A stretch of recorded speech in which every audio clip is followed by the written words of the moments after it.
Hello students, in today's video we'll start chapter change in profit sharing ratio. But before coming to the chapter, first of all I would like to explain you the meaning of reconstitution of partnership. What is reconstitution? Firm का reconstitute होने का मतलब जब firm का existing agreement end हो गया and all the partners have consented to have a new agreement. So what is reconstitution of partnership firm? Any change in existing agreement of partnership is reconstitution of firm. जब existing agreement में हम changes लेकर आते हैं तो उन changes से क्या होता है, firm reconstitute होती है. Only agreement changes, business continues. और जब firm reconstitute होती है तो business जो है firm का वो end पर नहीं आता. जो relationship partners के बीच में था, जो उनकी ratios थी, just to bring equity, उनमें कुछ changes आ रहे हैं. Business will continue, but existing agreement is over, and now we will have a new agreement. अब ऐसे कौन से events हैं जब firm reconstitute होती है? First is change in profit sharing ratio, which is our chapter only. Change in profit sharing ratio. What is the need? कि partners वही हैं, पर ratio change हो रहा है. हो सकता है किसी partner का active participation नहीं रहा, या हो सकता है कोई पार्टनर अब एक्टिवली पार्टिसिपेट कर रहा है. कैपिटल कंट्रीब्यूशन इंक्रीज हो सकता है. इन केसेस में पार्टनर्स के बीच में इक्विटी रखने के लिए they have to make certain changes in their profit sharing ratio. Next, when a new partner joins a business firm at the time of retirement of partner, death of a partner and even amalgamation. Amalgamation means जब दो business firm आपस में मर्ज हो जाती हैं. Reason मर्ज का ये भी हो सकता है, मान लो ए और बी एक बिजनेस फर्म है और सी और डी भी एक बिजनेस फर्म है. कंपटीशन को रिड्यूस करने के लिए या they don't want to compete with one another, so what they have tried why not to be together and be more powerful, so they amalgamated and form a new partnership firm in which now the partners are A, B, C and D. Adjustment of change in profit sharing ratio. Change in profit sharing ratio chapters में what all we have to learn? We will learn determination of sacrificing and gaining ratio, accounting for goodwill, accounting of reserve, accumulated profits and losses, revaluation and reassessment of liabilities and adjustment of capital. इन सब का मतलब क्या है? जब firm reconstitute हो रही है, partners agree कर रहे हैं कि वो अपनी रेशियोज को, प्रॉफिट शेयरिंग रेशियोज को चेंज करेंगे. उस चेंज से क्या होगा? हो सकता है किसी पार्टनर ने अपना शेयर सेक्रीफाइस किया हो, और हो सकता है किसी पार्टनर ने उसी शेयर को गेन किया हो. जब रेशियो बदलेगी तो कोई पार्टनर अपना प्रॉफिट शेयरिंग रेशियो सेक्रीफाइस करेगा और कोई गेन करेगा. और जब सेक्रीफाइसिंग और गेनिंग रेशियो निकालेंगे, that is used for accounting of goodwill. अगर कोई पार्टनर अपना रिकॉन्स्टिट्यूशन में अपना शेयर कम कर रहा है या ज्यादा कर रहा है, it is very much important that the partner should be compensated and that compensation will be given through goodwill. We also have to distribute accumulated profit, reserves as well as losses. पुराने losses, पुराने profit, पुराने reserve कैसे distribute होंगे उसका भी agreement होगा. उन्हें distribute करना है या नहीं करना है, इस बारे में पार्टनर्स आपस में डिसीजन लेंगे. Revaluation eight the time of reconstitution of partnership firm. हो सकता है किसी एसेट की वैल्यू इंक्रीज हो रही है या डिक्रीज हो रही है, कोई लायबिलिटी डिक्रीज हो रही है या इंक्रीज हो रही है. इस इंक्रीज और डिक्रीज से जो प्रॉफिट या लॉस होगा वो भी पार्टनर्स आपस में डिस्ट्रीब्यूट करेंगे. उसका भी ट्रीटमेंट हम लोग सीखेंगे. And last, adjustment of capital, कि कैपिटल कैसे डिस्ट्रीब्यूट करना है. Maybe the partners are willing कि फ्यूचर में वो अपनी कैपिटल को अपनी न्यू प्रॉफिट शेयरिंग रेशियो में डिस्ट्रीब्यूट करना चाहते हैं, और अगर वो ऐसा करेंगे तो एडजस्टमेंट कैसे करनी है. This all we will learn in this video. Let us now learn our first adjustment, that is determination of sacrificing and gaining ratio. जैसा कि मैंने पहले भी आपको बताया, जब पार्टनर्स म्यूचुअली एग्री कर रहे हैं, अपना कंसेंट दे रहे हैं that they want to change their profit sharing ratio, इस चेंज से क्या होगा? हो सकता है एक या एक से ज्यादा पार्टनर्स अपना शेयर सेक्रीफाइस कर रहे हैं ताकि एक पार्टनर गेन कर सके।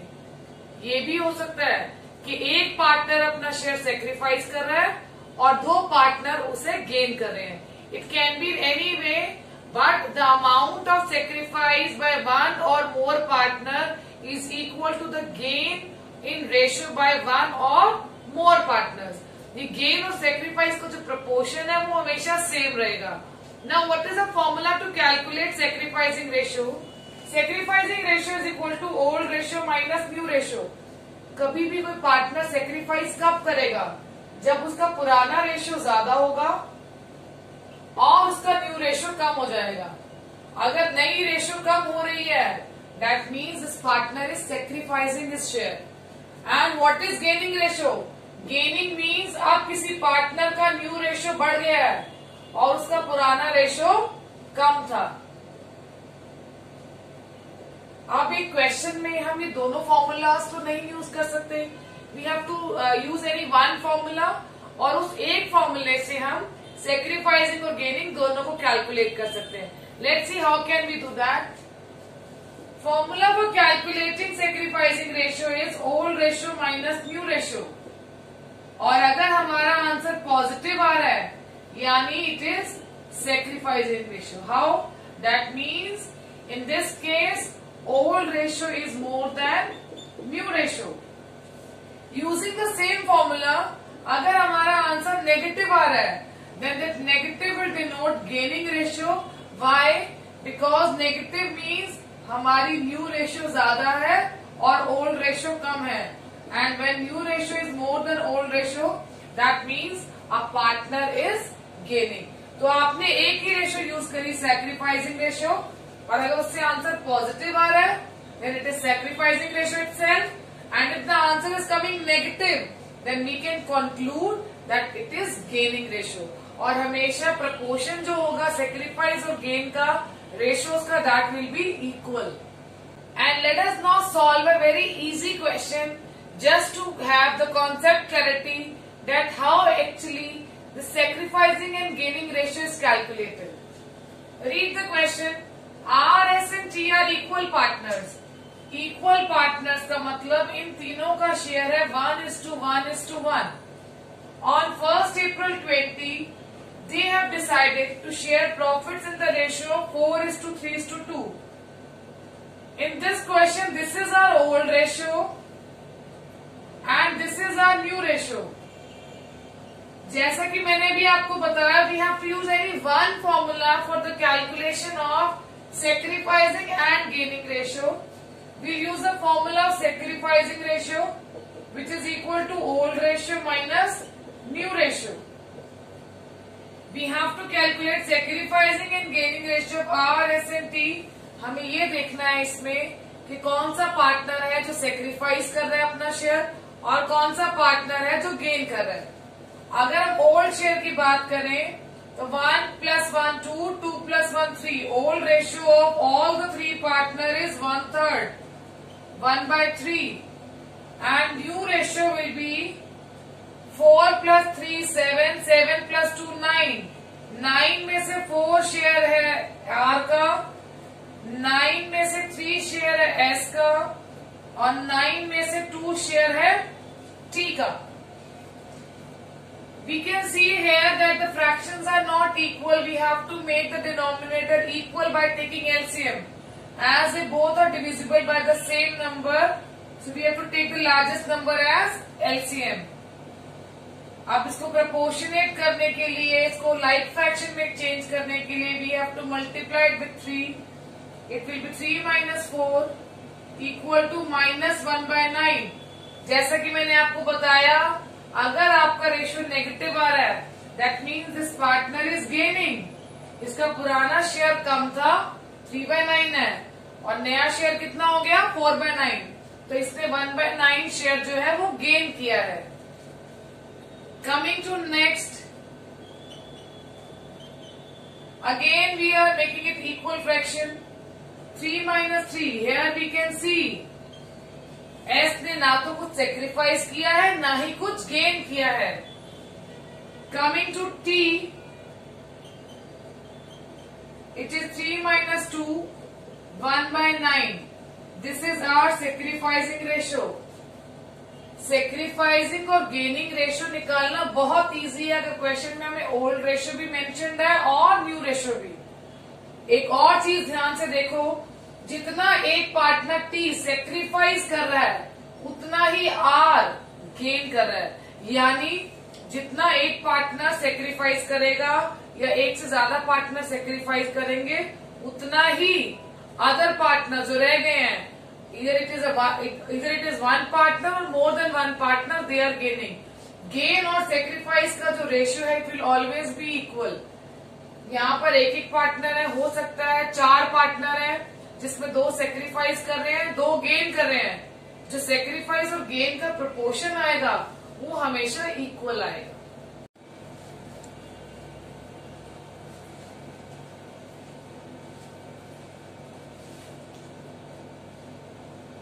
Let us now start with a very important concept, that is treatment of goodwill.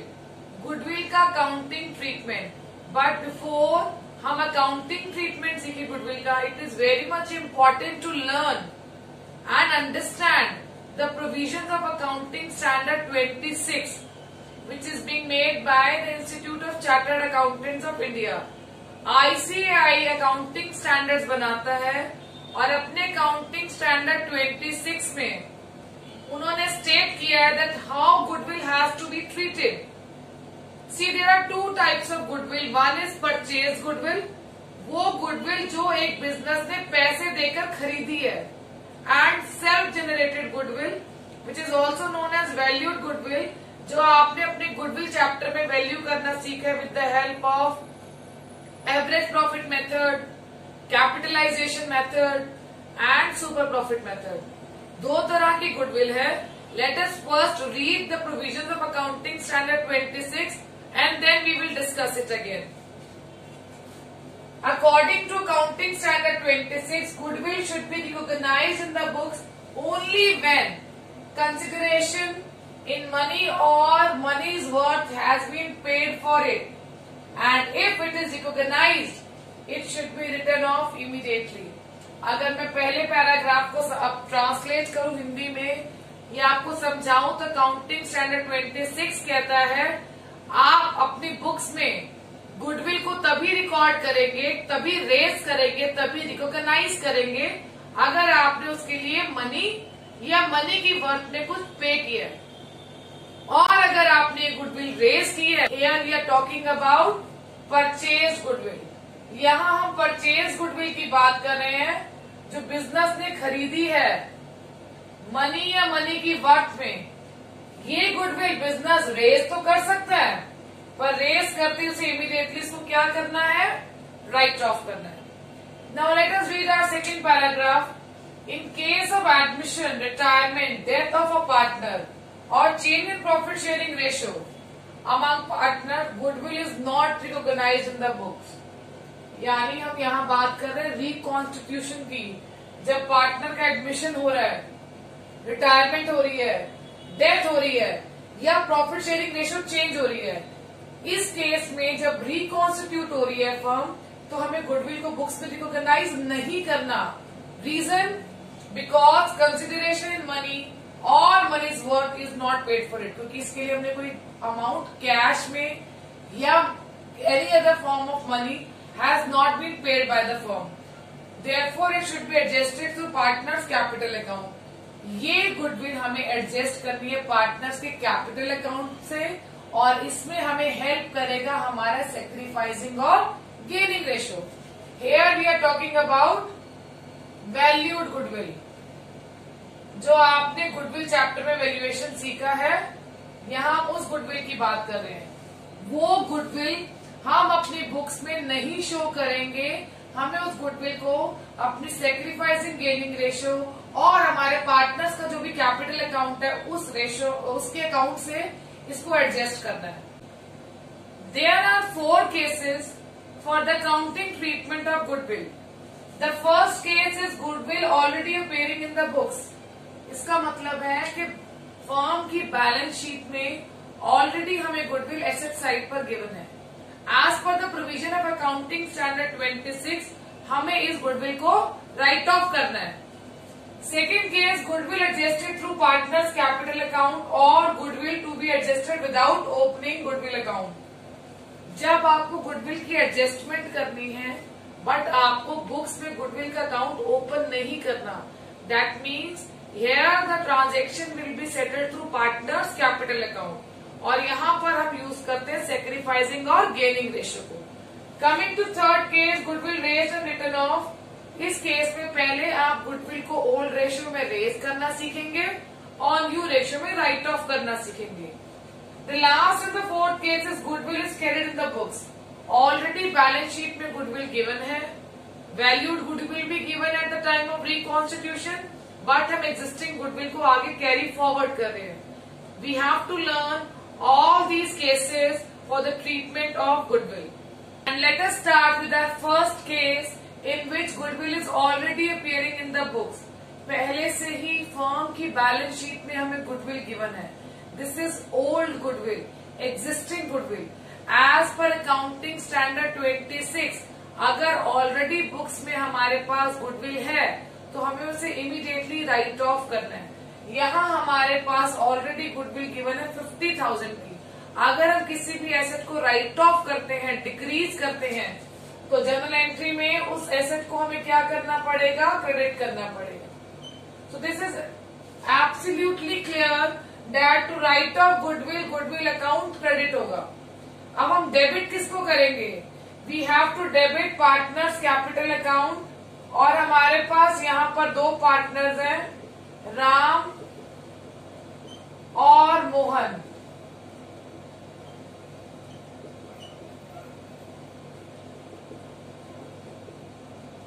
जो अमाउंट हमें राइट ऑफ करना है गुडविल का, दैट इज 50,000।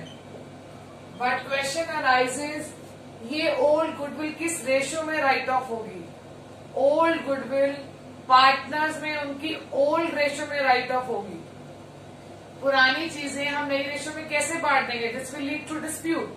अगर आपको डिस्प्यूट अवॉइड करनी है तो पुराना जो भी शेयर पड़ा है, चाहे वो प्रॉफिट का है या लॉस का है, वो पार्टनर्स अपनी पुरानी रेशियो में ही डिस्ट्रीब्यूट करेंगे। तो उसी तरह से अगर हमें गुडविल को भी राइट ऑफ करना है, डिस्प्यूट नहीं चाहते, कुछ म्यूचुअल एग्रीमेंट नहीं हो पा रहा, तो इट इज बेटर कि हम उसको ओल्ड रेशियो में राइट ऑफ करके डिस्प्यूट एंड कर दें, if we can not conclude something. So here partners capital account debit होगा and what narration you will write? You will write being goodwill written off, and here we are writing of goodwill in the ratio of 3:2. So Ram's capital will be debited by 30,000 and Mohan's capital will be debited by 20,000. This single entry has to be passed when goodwill is already appearing in the books. अगर already किताबों में books में हमारे पास goodwill का amount given है, तो that amount has to be written off in old ratio. Coming to second case where we have to adjust goodwill through partners capital account, या question कह रहा है विदाउट ओपनिंग गुडविल अकाउंट। ये case समझाने से पहले I would like to make it very clear कि case 1 में जो एग्जिस्टिंग गुडविल थी वो परचेज गुडविल थी, क्योंकि अकाउंटिंग स्टैंडर्ड 26 कहता है कि आप गुडविल तभी बुक्स में शो कर सकते हैं अगर आपने उसे मनी या मनी की वर्थ में परचेज किया है। क्योंकि वो ऑलरेडी बुक्स में रेज हो चुकी थी, इसलिए हमने उसको इमीडिएटली राइट ऑफ किया। बट यहाँ जो हम गुडविल की बात कर रहे हैं, गुडविल एडजस्ट करने की बात कर रहे हैं through partners capital account, this is self generated goodwill. ये वैल्यूड गुडविल है। फर्म ने ये वैल्यू करना सीखा कहाँ से? एवरेज प्रॉफिट मेथड से, सुपर प्रॉफिट मेथड से या फिर कैपिटलाइजेशन मेथड से। ये गुडविल का अमाउंट हमने इन तीनों किसी मेथड में से किसी एक तरह से निकालना सीखा। Now, how this valued goodwill has to be adjusted? This valued goodwill has to be adjusted through partners capital account, for which we first have to calculate sacrificing and gaining ratio. Reason, यहाँ पर जो partner gain करेगा अपने profit के share को, वो compensate करेगा sacrificing partner को। सेक्रीफाइसिंग पार्टनर को वैल्यूड गुडविल का amount gaining partner sacrificing partner को कॉम्पनसेट करेगा।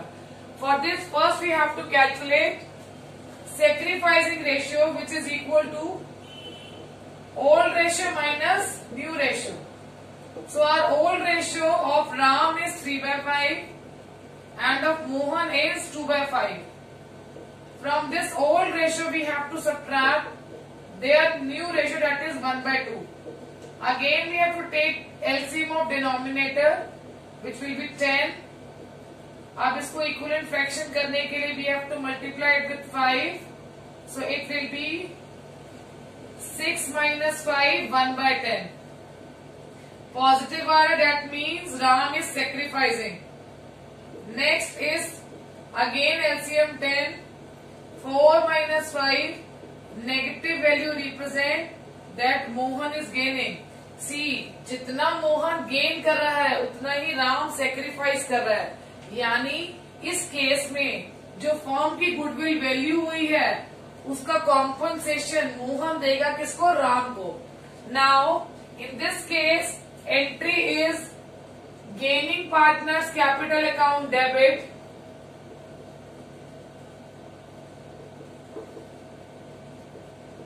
To sacrificing partner. जो पार्टनर गेन करेगा उसकी कैपिटल को अभी करेंट सिचुएशन में हम डिक्रीज करेंगे और सेक्रीफाइसिंग पार्टनर की कैपिटल को इंक्रीज करेंगे. Now what entry do we have to pass? Entry will be Mohan's capital account debit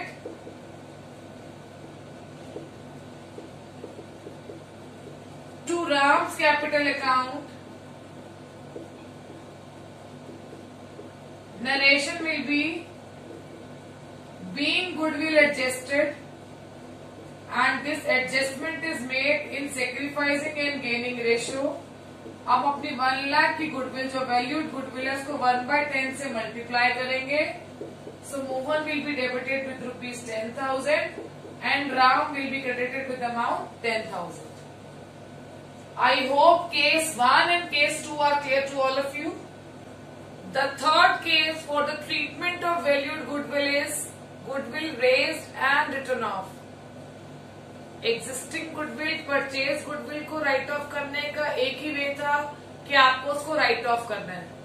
but अगर फर्म रिकॉन्स्टिट्यूट हो रही है और गेनिंग पार्टनर को कॉम्पनसेट करना है सेक्रीफाइसिंग पार्टनर को वैल्यूड गुडविल का अमाउंट, देन एक मेथड है that you are doing it through gaining partners capital account debit to sacrificing. उस केस में हम गुडविल अकाउंट को रेज नहीं कर रहे थे. But in case number 3 we are raising goodwill account and then we will write it off. क्योंकि accounting standard 26 कहता है कि अगर आपने गुडविल रेज की है तो आपको उसे रेज करते ही क्या करना है? राइट ऑफ करना है. सो इन दिस केस हम गुडविल को ओल्ड रेशियो में रेज करेंगे और न्यू रेशियो में राइट ऑफ करेंगे. So what entry will be pass जब हम गुडविल को रेज करके राइट ऑफ करेंगे? जब गुडविल को रेज करेंगे तो गुडविल अकाउंट डेबिट होगा और दोनों पार्टनर्स का कैपिटल अकाउंट राम और मोहन का कैपिटल अकाउंट क्रेडिट होगा. हमारे पास वैल्यूड गुडविल का अमाउंट गिवन है 1 lakh. This 1 lakh will be raised in old ratio, that is 3:2. अगर हम इस 1 लाख को डिस्ट्रीब्यूट करेंगे 3/5 और 2/5 में तो हमारे पास जो अमाउंट आएंगे that will be 60,000 and 40,000. And what narration we will write? We will write being goodwill raised. Goodwill raise करते ही एज पर काउंटिंग स्टैंडर्ड 26 हमें से इमीडिएटली राइट ऑफ करना है. राइट ऑफ करेंगे तो गुडविल क्रेडिट होगा, राम और मोहन की कैपिटल डेबिट होगी. और अब जब हम इस गुडविल को राइट ऑफ करेंगे तो ये राइटिंग ऑफ की जो रेशियो होगी राम और मोहन की, that will be their new ratio. And the new ratio of Ram and Mohan is 1:1. So Ram debit होगा 50,000 से, मोहन डेबिट होगा 50,000 से. अब इस एंट्री में हम देख सकते हैं कि अगर पुराने शेयर के हिसाब से हम राम का शेयर देखें तो 60 था, जबकि नए शेयर के हिसाब से 50,000। That means Ram is sacrificing. Mohan का ओल्ड शेयर गुडविल का है 40,000, न्यू शेयर है 50,000। यानी इस केस में मोहन अभी जो 10,000 का गेन गुडविल का करेगा बाद में, वो कॉम्पनसेट कर रहा है राम को अभी। Let us now discuss the last case in the countering treatment of goodwill, that is case number 4। और यहाँ हमारे पास सिचुएशन है कि पार्टनर एग्जिस्टिंग गुडविल को बुक्स में रखना चाहते हैं, उसे आगे कैरी फॉरवर्ड करना चाहते हैं। एग्रीमेंट चेंज हो रहा है, रेशियो चेंज हो रही है। ओल्ड रेशियो थी 3:2, now new ratio is 1:1। Valued goodwill firm की गिवन है 1 लाख, existing goodwill firms की given है 50,000। Here we have to adjust the difference between the valued goodwill and the existing goodwill। Difference कितना है? Our valued goodwill is 1 lakh, subtract existing goodwill, amount of existing goodwill is 50,000। हमें कितना amount of goodwill adjust करना है? Remaining 50,000। And this 50,000 will be adjusted in the ratio of sacrificing and gaining. यानी इस question में हमें पहले sacrificing gaining ratio निकालना है। Gaining partners capital account will be debited and sacrificing partners account will be credited with the adjustment of this difference. Let us do this question together. Formula to calculate sacrificing ratio is old ratio minus new ratio। Ram और मोहन की old ratio हमें given है 3/5 और 2/5। New ratio given है equal. अगर हम इसे solve करते हैं तो राम का सेक्रीफाइस आ रहा है 1/10, जबकि मोहन का गेन आ रहा है हमारे पास -1/10। -1/10 in sacrificing ratio means that the partner is gaining। अब हमें एडजस्टमेंट 1 लाख की वैल्यूड गुडविल की नहीं करनी है। वैल्यूड गुडविल में हम एग्जिस्टिंग गुडविल के अमाउंट को सब्ट्रैक्ट करेंगे, because the partners want that this existing goodwill should be carried forward in the books. ये राइट ऑफ नहीं हुई है, तो 1 लाख वैल्यू की है, 50,000 की गुडविल ऑलरेडी है, तो कितने को एडजस्ट करना है? और 50,000 को। So what will be the entry? Entry will B Mohan's capital account debit to Ram's capital account because Ram is sacrificing, and this adjustment has to be made for the amount of rupees 50,000 multiplied by the sacrificing and gaining share. It will be 5,000 each. I hope this case is clear to you. एक बार दोबारा इसको recap करते हैं। हम existing share of goodwill को जो है वो पार्टनर्स में डिस्ट्रीब्यूट नहीं कर रहे हैं, उसको कैरी फॉरवर्ड कर रहे हैं। जब रिकॉन्स्टिट्यूशन ऑफ पार्टनरशिप फॉर्म हो रहा है तब हमारी गुडविल वैल्यू हो रही है 1 लाख। ऑलरेडी बुक्स में अपीयर कर रही है 50, तो हमें और कितने का प्रोविजन बनाना है? 50,000 का। This 50,000 has to be adjusted through partners capital account through their sacrificing and gaining ratio. हमने डिफरेंस निकाला वैल्यूड गुडविल और एग्जिस्टिंग गुडविल का, दैट इज 50,000। हमने सेक्रीफाइसिंग और गेनिंग रेशियो निकाली। गेनिंग रेशियो वाले पार्टनर की कैपिटल को डेबिट किया, सेक्रीफाइसिंग को क्रेडिट किया और 50,000 को 1/10 में एडजस्ट किया। I hope all the cases of goodwill are clear to you. Calculation of sacrificing and gaining ratio is also clear. What do we mean by the term reconstitution? What are the events when we can have reconstitution of partnership, that is change in existing agreement? In our next video, we'll learn and understand what are the accounting treatment for accumulated profits, losses, reserves, as well as preparation of revaluation account. So stay connected. Thank you for watching this video.